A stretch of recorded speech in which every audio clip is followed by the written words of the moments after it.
Hey guys, what's up and welcome back to our channel. So today's video, I have a couple of things maintenance wise to do on the goats. Oreo unfortunately had a miscarriage about a week or two ago, and I've cleaned her up once or twice, but she's just expelling a lot of goo. So I'm gonna go ahead and give her some antibiotics, pain meds, and clean her up a little bit because she's got a lot of sticky stuff on her. So we're gonna do that first. I'm gonna put Lily on another round of red cell and see if that brings her color back up. I can't seem to get this goat's color to look any better. I'm deworming her. I am giving her the iron supplements and all the other supplements, and she perks up and then she goes back down. So I'm also gonna clean out the pens, and I'll show you guys this new process that I'm trying to incorporate into our goat husbandry, I guess you could call it.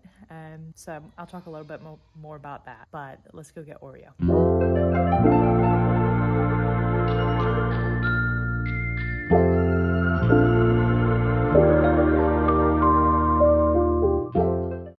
Okay, so brought you guys in a little closer so you can kind of see what's going on, but we have, disclaimer, this is kind of gross. We have quite a bit of gunk here. She's still expressing some, so I have some scissors and I'm gonna trim her up and then soak this and try and get some of it off. And the biggest important thing is to not trim off her tail nub, which is there. So the easiest way to get rid of most of this is just to cut it off. I have clippers, but my clippers are currently dead. So we're no show goats over here. So I don't really mind if we have not such a nice looking tail for a couple weeks.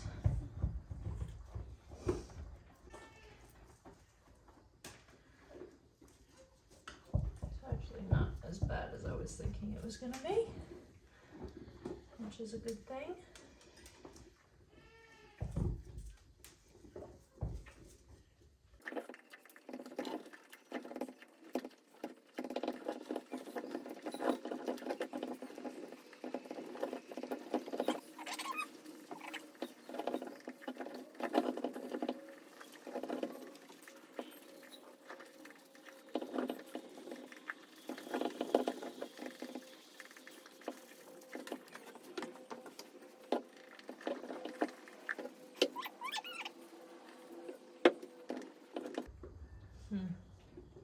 Yeah.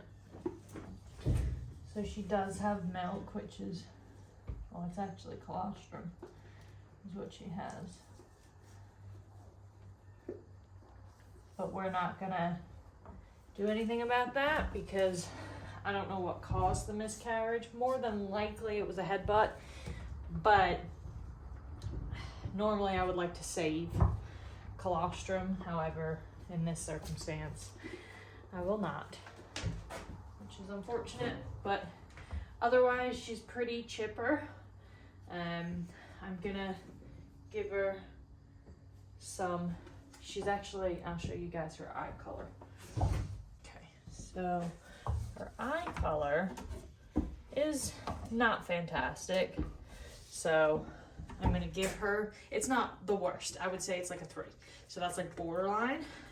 She's not 5'4", she's just at a 3. And when I actually last checked her, she was probably at a 2. So she's come up from there. So I am just gonna go ahead and give her some B12. I'm not gonna give her red cell because I know her worm count isn't bad. So I'm gonna give her some B12 and another antibiotic injection and then send her on her way. Okay, so this is the antibiotic that I use, Biomycin 200. She gets 2 cc's of that, this giant needle. So it's relatively thick. With any other syringe, I use an 18 to pull it, because otherwise it's relatively thick. difficult to get out. You don't have a lot of loose skin. I know.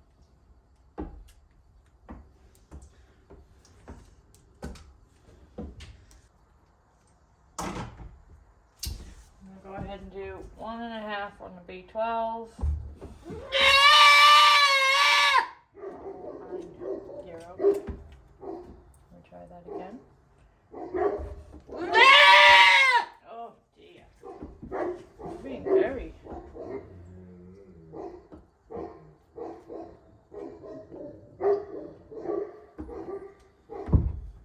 Alright. That was a little bit of a drama queen. Okay. Alright, we're going out. Okay, so as typical, I started doing stuff with Lily and didn't hit record. So she did get B12 and red cell. We're going to do that for a week. But this is Miss Ethel, and she is pregnant. A lot earlier than I expected. I just want to get her, I think she's probably going to go in the next month or so, which means we have to get stalls done way earlier. But I just wanted to give her a quick run through. I'm going to give her some selenium, and we're going to send her back out on her way. You still want more food?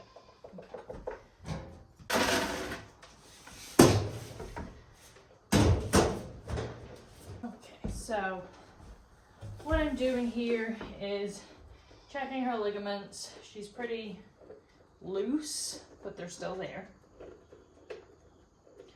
Yeah, right there. And they're like two little thin lines, like pencils almost. And you have to go kind of deep in there to feel them, but they're still there.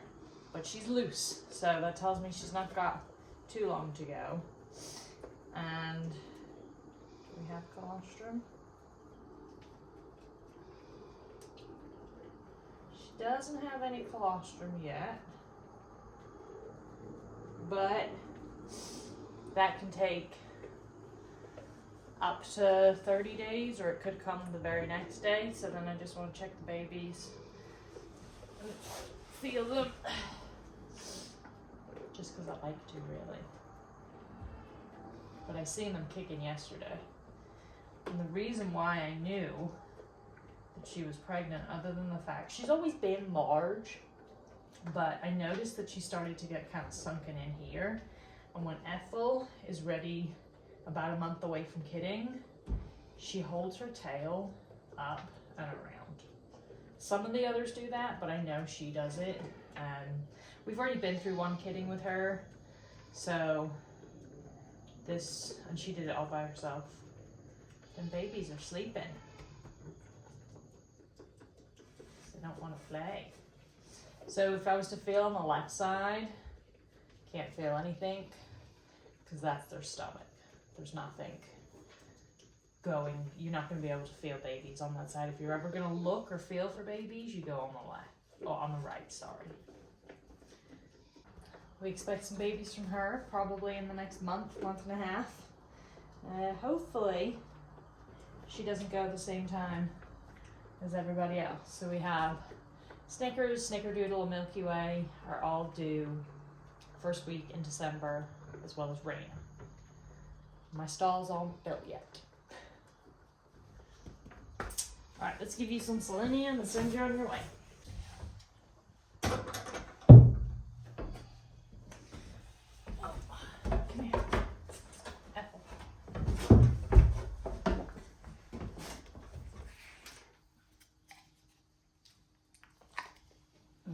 But it's so tasty.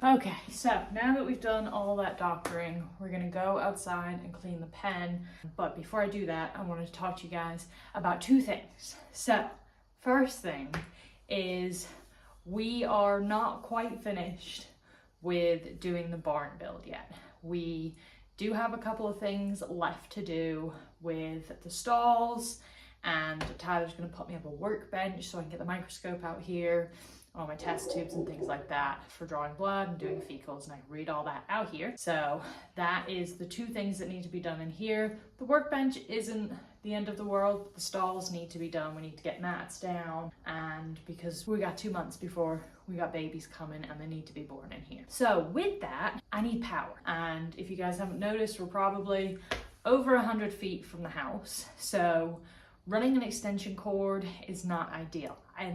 During the summer, I have ran an extension cord from the camper into the tarp garage and then the barn for a little bit to run the milk machine.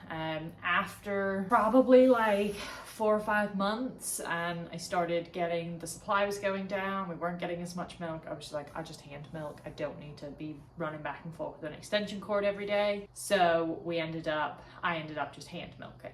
Now as of like yesterday, I finished milking because we're gonna be kidding here in a few weeks and I need to get planned and organized for that. So we dried off our last two, Lily and Molly. So they are no longer being milked, and then we will go ahead and start milking Ethel when she kids after 2 weeks of we'll let her feed her kids for 2 weeks, and then we'll start milking her, and then Snickers will come and kid along with Snickerdoodle and Milky Way. But I digress. So with it being 100 feet away from over 100 feet away from the house and needing to use an extension cable, Tyler and I were like, how are we gonna get power over here? Now, all I need power for is the milk machine, Dremel, to do feet with, and a heat lamp for in here when kids are born. That's about it. So Tyler said to me, how many outlets do you need? I said I need a minimum of 3, but well, I would even say a minimum of 2, 1 on each end, because I'm not going to be using the pump and using the Dremel at the same time. So then he said to me, why don't you just get a power bank? Okay, so that's what I did, and we got the Jackery. If you guys have never heard of the Jackery, this is not an ad, by the way, because everybody has an ad for Jackery. I wish I had an ad for Jackery. I bought this with my own money. It's amazing. I've had it for like less than a week. We don't have the solar panels for it yet. We are going to get some solar panels to charge it, but this is a power bank, and it's super. This is like, I think it's a 300 watt. Don't quote me on that, but we got this. It does say Jackery Explorer 300, so maybe it is a 300 watt. But we got this, and I've used it on and off the last week, and I love it because it has USB cables. It also has plugs.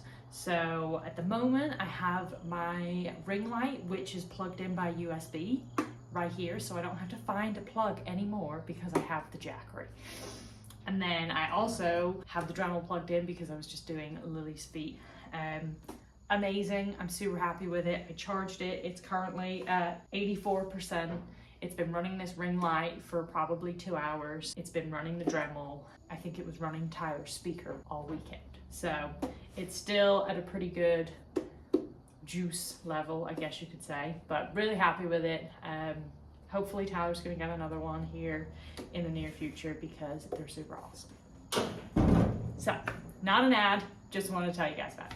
Anyway, now we're gonna go into the field, clean out the field, and then I'm gonna talk to you guys about the other thing that I do once I've cleaned.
We're clean out in the field and in the chicken coop.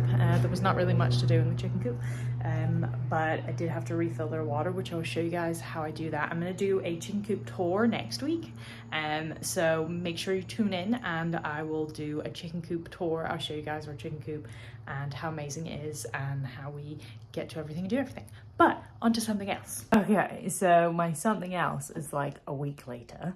Waylon woke up and I had to go and deal with him last week. But now, back out here doing my Monday morning / afternoon routine. Tyler's home, so he is there on Waylon duty when he wakes up. But I wanted to talk to you guys about what I do once I clean the pen. So I cleaned the pen this morning, and then this is what I've started doing. It's a bit of a mess in here. We're in the process, I just got my rubber mats in, so we're in the process of still building.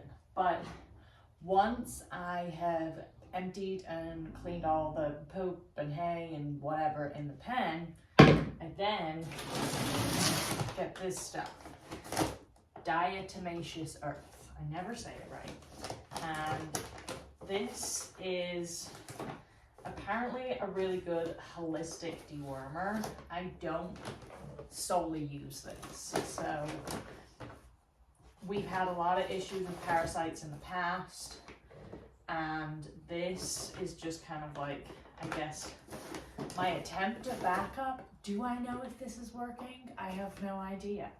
I did go ahead and deworm everybody today with the Cytosin that I have dewormed with, I think, about 10 days ago, and then I went ahead and just did a safeguard as well. And then we're gonna take this out. This stuff is like crazy fine powder, but it's meant to kill everything. So that's what we're hoping for.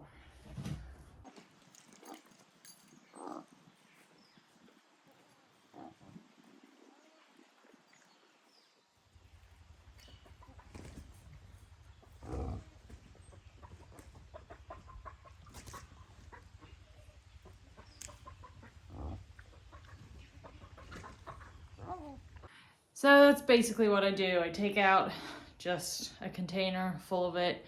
I throw it on the ground. I have a mineral feeder up in their shelter, so they get half of their goat minerals and half of the DE. And I have noticed that they do go in there and eat some of it.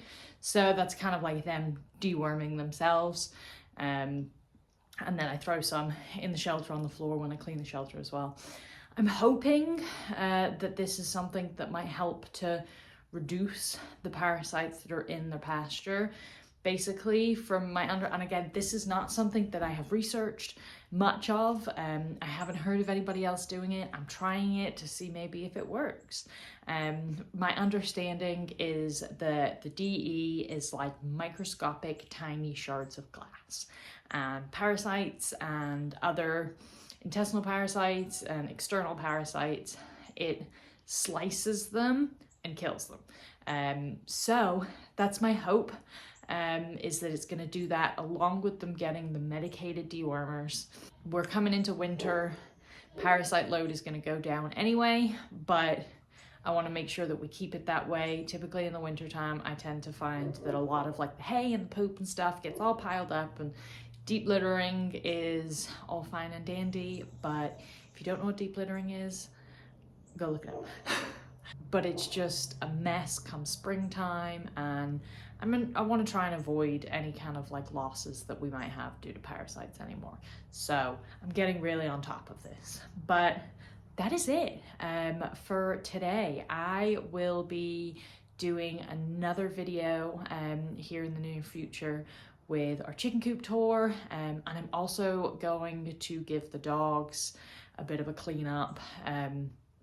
It's kind of cold, it's getting colder, so I'm gonna do a big groom and give them a bath, and that's hopefully gonna be their last bath for the year until next year when it gets hot. I tend not to bathe the outside dogs very often, or inside dogs I do, but the outside dogs I try not to bathe them very often. Their coats are pretty self-cleaning, but just to make sure. We got pups coming in a couple weeks now, so I want to make sure that Raina is cleaned up and looking good. So I hope you guys enjoyed this video. If you did, make sure you give it a like, hit the subscribe button, and we will see you next time.